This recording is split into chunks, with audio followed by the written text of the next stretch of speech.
Hello everyone. अगर आपने मेरे लास्ट एसी चैप्टर के कंटिन्यूस सारे वीडियो देखे होंगे तो अब मैं कॉम्बिनेशन स्टार्ट कर रही हूँ। मैंने पहले एसी थ्रू एल, आर और सी अलग अलग पढ़ाया है। अब मैं जब कॉम्बिनेशन की बात करूँगी तो पहला मैंने कॉम्बिनेशन लिया है एल आर। एल का मतलब इंडक्टर, आर का मतलब रजिस्टर। ओके, तो इंडक्टर है जिसका इंडक्टेंस एल है, रजिस्टर है जिसका रेजिस्टेंस आर है। इन दोनों के बीच में मतलब across the inductor I am having the P D of V L and across the resistor I am having the potential difference of V R. A C is allowed to pass through L R. अब ये जब combination हम करते हैं तो हम जो चीजें पढ़ चुके हैं उसे डायरेक्टली यूज करेंगे। Now we don't want to find कि एल से जाने से क्या होता है, आर से जाने से क्या होता है, बिकॉज वी ऑलरेडी नो कि जब ए सी एल से जाता है तब क्या होता है, your E M F is ahead, और जब आर से जाता है तो there is no phase change. तो हम डायरेक्ट जो स्टार्टिंग करेंगे वो फेजर डायग्राम से करेंगे। ठीक है, तो फेजर डायग्राम में जैसे मैंने पहले ही आपसे कहा कि अगर मैं कहूं एक्स एक्सिस में हमारा क्या है, करंट है। Just you keep in mind x axis में हमारा कौन है, करंट फ्लो हो रहा है। तो करंट जब आपका पास होता है रजिस्टर से, so there is no change. इसका मतलब EMF यानी ये जो VR है और जो करंट है that will be in the same direction because there is no phase change. But हम ये जानते हैं कि when it is allowed to pass through inductor, who is ahead, VL is ahead by the current angle of π/2, यानी I से जो है वो VL आगे चलेगा by an angle of how much, it is by an angle of π/2। π/2 के angle से वो आगे चलेगा। करेक्ट। तो ये दोनों ही चीज हमने एक ही डायग्राम में बनाई हुई है। तो यहाँ हमारा एक्स एक्सिस में वी आर है और वाई एक्सिस में वी एल है। तो अगर मुझे रिजल्टेंट फाइंड आउट करना है then what I have to do, I have to plot a parallelogram so that resultant is given by the diagonal, और जो रिजल्टेंट है जो वी आर के साथ एंगल बनाएगा दैट विल बी फाई। ये बहुत इंपॉर्टेंट है कि आपको चीज याद रखना है कि फाई किसके बीच का एंगल होता है, वी आर और वी रिजल्टेंट के बीच का। अब मैं इक्वेशंस पे बात करती हूँ। तो पहले हमें सर्किट डायग्राम बनाना है कॉम्बिनेशन में, और फिर हमें फेजर डायग्राम बनाना है जो हम टॉपिक पढ़ चुके हैं उससे रिलेटेड। इसलिए अगेन आई एम रिक्वेस्टिंग, अगर आप डायरेक्ट एलआर सर्किट देखेंगे तो आपको समझ में नहीं आएगा। टू क्लियर योर कंसेप्ट आप पीछे के 3 वीडियो कंटिन्यूअस में देखिए, otherwise go in the playlist. अब आपके पास क्या आया है, हम जानते हैं कि ओम्स लॉ से वी आर क्या होता है, I इंटू आर होता है। वी एल क्या होगा, I तो करंट फ्लो हो रहा है लेकिन R की जगह जो अपोजिशन है हम यूज करेंगे XL, that is nothing but inductive reactance. Students ये मैंने आपको एक्सप्लेन कर रखा है कि XL हम कहाँ से लाए हैं, है ना।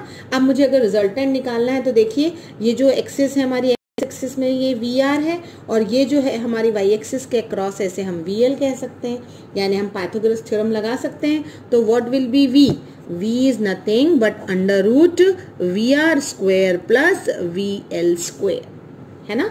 हम वैल्यू पुटअप कर दें अगर तो क्या होगा, I square R square plus I square X L square. I square हम कॉमन ले सकते हैं तो ब्रैकेट के अंदर बचेगा R square plus XL square, isn't it. I square under root के बाहर आएगा तो वी हो जाएगा आई ब्रैकेट में R square plus XL square. R जो है वो रेजिस्टेंस है और एक्सएल जो है वो इंडक्टिव रिएक्टेंस है। वी बाय आई अगर मैं निकालना चाहूं तो वी बाय आई क्या बचा, root over R square plus XL square, Isn't it? ये मैंने क्रॉस मल्टीप्लाई किया। V by I again ohm's law से होता है रेजिस्टेंस, लेकिन यहाँ हम कॉम्बिनेशन पढ़ रहे हैं तो इस कॉम्बिनेशन में एक नया टर्म इंट्रोड्यूस करेंगे हम Z, जिसे बोलते हैं इम्पीडेंस। और इस इम्पीडेंस का काम वही है जो V बाय आई का काम होता है, यानी to oppose the flow of current. लेकिन इम्पीडेंस अभी अपोजिशन कहाँ दे रहा है, जब AC एक कॉम्बिनेशन से पास हो रहा है L एंड R। तो इम्पीडेंस का फॉर्मूला मिला आपको R square plus XL the whole square. This is very important formula for impedance, आपको इस पे न्यूमेरिकल भी आते हैं। आप चाहें तो एक्सएल की वैल्यू क्या पुटअप कर सकते हैं, ओमेगा इंटू एल। तो आपका यही फॉर्मूला क्या बन जाएगा, under root R square plus omega square L square, जहां एल इंडक्टेंस है, ओमेगा जो है वो 2 पाई एफ है। कीप इन माइंड ये x के साथ छोटा सा मैंने l सिर्फ ये डिनोट करने कहा है कि दिस इज इंडक्टिव रिएक्टेंस। यहाँ का l रिएक्टेंस है जो मल्टीप्लाई होता है ओमेगा के साथ। अब अगर मुझे फेज एंगल निकालना है यानी फाई, तो हम ये बात जानते हैं कि फाई कैसे निकाल सकते हैं हम, tan फाई जो हमने पैरेललोग्राम में लॉ पढ़ा है, हाइट अपॉन बेस, यानी VL बाय VR। हाइट कितने की है हमारे पास, VL की है, बेस कितने का है, VR का है। तो हमें tan फाई मिलेगा, हम VL की जगह लिख सकते हैं IXL और VR की जगह लिख सकते हैं IR। I और I कैंसिल होगा, so I will get tan phi is XL by R। This is very important formula, क्योंकि आपको डायरेक्शन भी निकालने आएगा, यानी omega L by R will give you the direction, that is tan phi, and phi is the change ना। Direction का मतलब क्या हुआ, आपको ये फाई मिल सकता है कि जब LR सर्किट से पास हो रहा है तब आपका EMF कैसे वैरी करेगा, और इम्पिडेंस जो मिला है वो है R square plus XL square. क्या होगा जब हम AC को पास करेंगे थ्रू अ CR सर्किट। अब हमारे पास सर्किट कैसा है, CR है, यानी कैपेसिटर एंड योर रेजिस्टर, बिल्कुल सेम है। वही चीज हमें करना है कि हमने कहा PD होगा VC जो होगा IXC, XC हमारा कैपेसिटिव रिएक्टेंस है, और VR होगा IR। सबसे पहले हम फेजर बनाते हैं। फेजर में जैसे मैंने आपको कहा कि एक्स एक्सिस में हमारे पास करंट है, तो जिस डायरेक्शन में करंट है उसी डायरेक्शन में हमारा VR होगा, क्योंकि इन दोनों के बीच में कोई फेज चेंज नहीं है। लेकिन जब AC कैपेसिटर से पास होता है तो VC इज लैगिंग बिहाइंड, वो पीछे चलता है करंट से। लैगिंग बिहाइंड का मतलब हमारे पास जो है वो नेगेटिव y एक्सिस हो जाएगी, यानी फोर्थ क्वाड्रेंट में दोनों के बीच में आपस का एंगल कितना बनेगा, पाई बाय 2। तो अगर ये नेगेटिव हो गया है, ये VC है जो नीचे की तरफ जा रहा है, तो डेफिनेटली इसका क्या देगा हमें रिजल्टेंट, इसका जो हम डायगोनल फ्रेम करेंगे वो हमें V देगा रिजल्टेंट। और जैसे मैंने कहा कि V और VR के साथ जो एंगल बनाएंगे आप, दैट विल बी फाई, जो आपको डायरेक्शन देगा। ठीक है, अब हम यहाँ पे VC कह सकते हैं और इसे हम VR कह सकते हैं, क्योंकि ये अपोजिट साइड सेम रहेंगी इसकी। डायरेक्टली पाइथागोरस थ्योरम लगा दीजिए, जैसे आपने लास्ट केस में लगाया, तो हम कह सकते हैं कि it is VC square plus VR square. अगर मैं डायरेक्ट इक्वेशन निकलूँ तो I बाहर ले सकती हूँ कॉमन, और अंदर क्या बचेगा, अंदर बचेगा R square plus XC square with under root sign. अगर मैं I square common value put up करके, I मेरा बाहर आ सकता है, तो अंदर बचेगा आपका R square plus XC square. V by I निकालेंगे हम, जिसे हम कहते हैं impedance, and impedance is nothing but R square plus XC square. हमें मालूम है कि XC की वैल्यू कितनी होती है, 1 अपॉन ओमेगा C होती है, 1 अपॉन में होती है, तो यहाँ Z होगा R square plus 1 by omega square C square. फिर आपको मैंने tan फाई करना बताया, तो tan फाई होता है क्या, हाइट अपॉन बेस। तो वहाँ VL बाय, ये हाइट है आपका, ये बेस है ना, तो वहाँ आपने कहा था कि it's VL by VC, sorry VL by VR in case of LR। यहाँ पे हम कहेंगे VC बाय VR, क्योंकि अब आप क्या निकाल रहे हैं, आप निकाल रहे हैं phase for your CR circuit. तो आपने कहा VR, आप वैल्यू पुटअप कर सकते हैं आप, तो IXC बाय IR, जिसमें आपका R और R कैंसिल हो जाएगा। This is how you can calculate the phase. Important है, दैट इज LCR। इसे सीरीज सर्किट भी कहते हैं for capacitor, reactor, resistor and inductor के लिए। इस LCR से जो हम कंडीशंस निकालेंगे उससे हम आगे पढ़ेंगे कंडीशन ऑफ रेजोनेंस, उसी के आगे पढ़ेंगे हम कि what is a resonant series circuit, and then what is a sharpness and quality factor.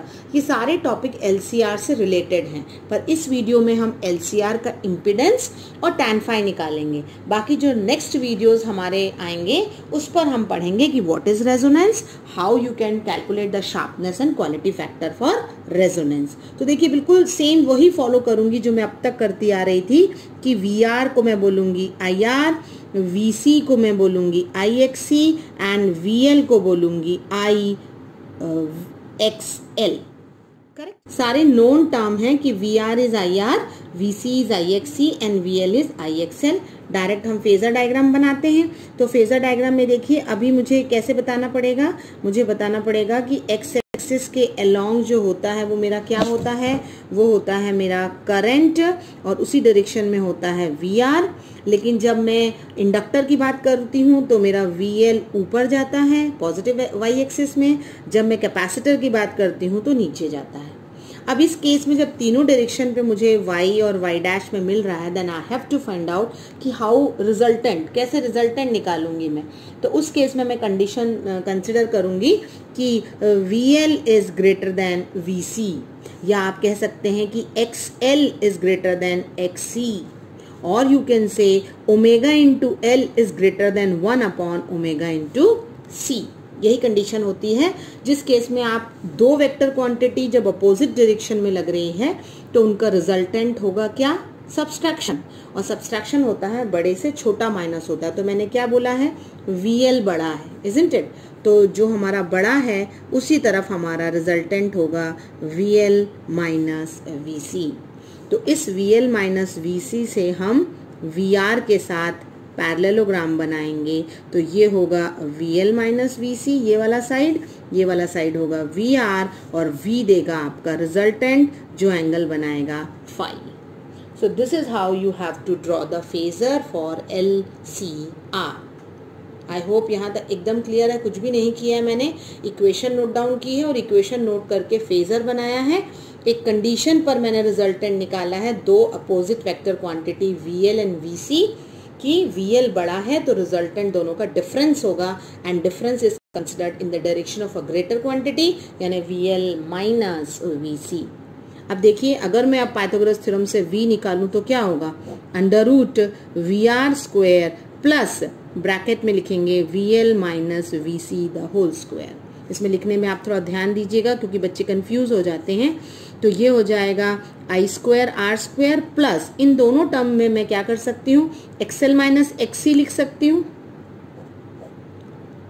और जो I स्क्वायर है वो कॉमन ले सकती हूँ, isn't it? क्योंकि VL की जगह क्या लिख सकती हूँ, IXL, VC की जगह लिख सकती हूँ IXC, और XL minus XC the whole square के साथ I स्क्वायर कॉमन कर लूंगी। दोनों का I स्क्वायर कॉमन आके बाहर आ सकता है अंडर रूट के, तो अंदर सिर्फ बचेगा आपका R स्क्वायर प्लस ब्रैकेट में XL minus XC the whole square. यहीं से आपको क्लियरली दिख रहा होगा कि V by I is nothing but impedance Z when AC is allowed to pass through LCR circuit.